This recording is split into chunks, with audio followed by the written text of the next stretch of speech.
Photo ಇಟ್ಕೊಳ್ಳಿ ನೀವು mobile application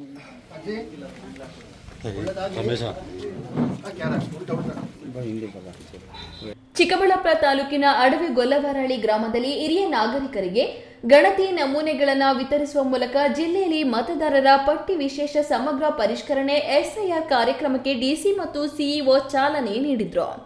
ಈ ವೇಳೆ ಸುದ್ದಿಗಾರರೊಂದಿಗೆ ಡಿಸಿ ಪ್ರಭು ಮಾತನಾಡಿ, ಮತದಾರರ ಪಟ್ಟಿಯನ್ನು ಸಂಪೂರ್ಣ ನಿಖರ ಹಾಗೂ ದೋಷರಹಿತವಾಗಿಸುವುದು ಚುನಾವಣಾ ಆಯೋಗದ ಪ್ರಮುಖ ಉದ್ದೇಶವಾಗಿದೆ. ಈ ಹಿನ್ನೆಲೆಯಲ್ಲಿ ಜಿಲ್ಲೆಯ ಪ್ರತಿಯೊಬ್ಬ ಮತದಾರರ ಮನೆಗೆ ತೆರಳಿ ಅಗತ್ಯ ಮಾಹಿತಿಯನ್ನು ಸಂಗ್ರಹಿಸಲಾಗುತ್ತಿದೆ.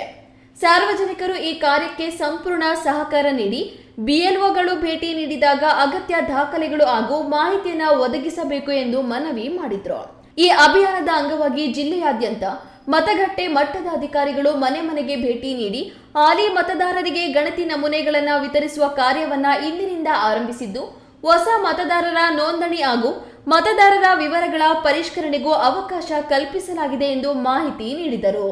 ಎಸ್ಐಆರ್ನಲ್ಲಿ ನೋಂದಾಯಿಸಿಕೊಳ್ಳಲಿಕ್ಕೆ ಸಿದ್ಧವಾಗಿರ್ತಕ್ಕಂಥ ಎಲ್ಲ ಮತದಾರ ಬಂಧುಗಳಿಗೆ ನನ್ನ ನಮನಗಳನ್ನು ತಿಳಿಸ್ತಾ, ವಿದ್ಯುಕ್ತವಾಗಿ ಇವತ್ತು ಎಸ್ಐಆರ್ ಅನ್ನು ಮನೆ ಮನೆಗೆ ನಮ್ಮ ಬೂತ್ ಮಟ್ಟದ ಅಧಿಕಾರಿಗಳು ಭೇಟಿ ನೀಡಿ ಗಣತಿ ನಮೂನೆಯನ್ನು ನೀಡಿ ಅದನ್ನು ಪರಿಪೂರ್ಣವಾಗಿ ಅದರ ಮಾಹಿತಿಗಳನ್ನು ತುಂಬಿ ಸಹಿಯೊಂದಿಗೆ ಅಥವಾ ಹೆಬ್ಬೆಟ್ಟಿನ ಗುರುತಿನೊಂದಿಗೆ ಮತದಾರರಿಂದ ನಮೂನೆಗಳನ್ನು ಪಡೆದು ಅದನ್ನು ತಂತ್ರಾಂಶದಲ್ಲಿ ಅಳವಡಿಸುವಂಥ ಒಂದು ಮೊದಲನೇ ಹಂತದ ಗಣತಿ ನಮೂನೆಯ ಆಧಾರದ ಮೇಲೆ ನೋಂದಣಿ ಮಾಡ್ತಕ್ಕಂಥ ಒಂದು ಪ್ರಕ್ರಿಯೆಗೆ ನಾವು ಚಾಲನೆಯನ್ನು ಕೊಟ್ಟಿದ್ದೇವೆ.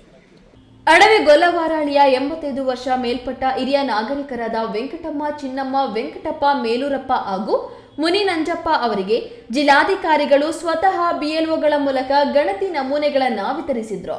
ಅಲ್ಲದೆ ಸ್ಥಳದಲ್ಲಿಯೇ ಹಿರಿಯ ನಾಗರಿಕರಿಂದ ಅಗತ್ಯ ಮಾಹಿತಿಯನ್ನ ಪಡೆದು ಆನ್ಲೈನ್ ವ್ಯವಸ್ಥೆಯಲ್ಲಿ ದಾಖಲಿಸುವ ಕಾರ್ಯವನ್ನ ಪರಿಶೀಲಿಸಿ ಅಧಿಕಾರಿಗಳಿಗೆ ಅಗತ್ಯ ಸಲಹೆ ಹಾಗೂ ಮಾರ್ಗದರ್ಶನ ನೀಡಿದ್ರು. ಗಣತಿ ನಮೂನೆ ಸ್ವೀಕರಿಸಿ ಮಾಹಿತಿ ನೀಡಿದ ಹಿರಿಯ ನಾಗರಿಕರಿಗೆ ಸನ್ಮಾನ ಮಾಡಿದ್ರು. ಜಿಲ್ಲೆಯಲ್ಲಿ ಸುಮಾರು 11,000 ಮಂದಿ 85 ವರ್ಷ ಮೇಲ್ಪಟ್ಟ ಹಿರಿಯ ಮತದಾರರಿದ್ದು, ಅವರಿಗೆ ಆದ್ಯತೆಯಾಗಿ ಗಣತಿ ನಮೂನೆಗಳನ್ನು ವಿತರಿಸಿ ವಿಶೇಷ ಸಮಗ್ರ ಪರಿಷ್ಕರಣೆ ಕಾರ್ಯ ಪೂರ್ಣಗೊಳಿಸಲಾಗುವುದು. ಹಿರಿಯ ನಾಗರಿಕರಿಗೆ ಯಾವುದೇ ತೊಂದರೆಯಾಗದಂತೆ ಸೇವೆ ಒದಗಿಸಲು ಅಧಿಕಾರಿಗಳಿಗೆ ಸೂಚನೆ ನೀಡಲಾಗಿದೆ ಎಂದರು.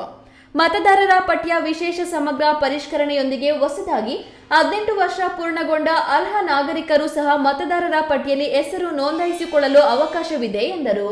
ಕಾರ್ಯಕ್ರಮದಲ್ಲಿ ಜಿಲ್ಲಾ ಪಂಚಾಯತ್ ಮುಖ್ಯ ಕಾರ್ಯನಿರ್ವಹಣಾಧಿಕಾರಿ ಡಾಕ್ಟರ್ ವೈಎನ್ ನವೀನ್ ಭಟ್, ಉಪವಿಭಾಗಾಧಿಕಾರಿ ಡಿಎಚ್ ಅಶ್ವಿನ್, ತಹಸೀಲ್ದಾರ್ ರಶ್ಮಿ, ಕಾರ್ಯನಿರ್ವಾಹಕ ಅಧಿಕಾರಿ ಶ್ರೀಕಾಂತ್ ಗೌಡ ಸೇರಿದಂತೆ ವಿವಿಧ ಇಲಾಖೆಗಳ ಅಧಿಕಾರಿಗಳು, ಸಿಬ್ಬಂದಿ ಹಾಗೂ ಗ್ರಾಮಸ್ಥರು ಉಪಸ್ಥಿತರಿದ್ದರು. ಕ್ಯಾಮರಾಮನ್ ಅಖಿಲ್ ಜೊತೆ ಕೆಎಸ್ ನಾರಾಯಣಸ್ವಾಮಿ, ಈ ನ್ಯೂಸ್ ಟಿವಿ, ಚಿಕ್ಕಬಳ್ಳಾಪುರ.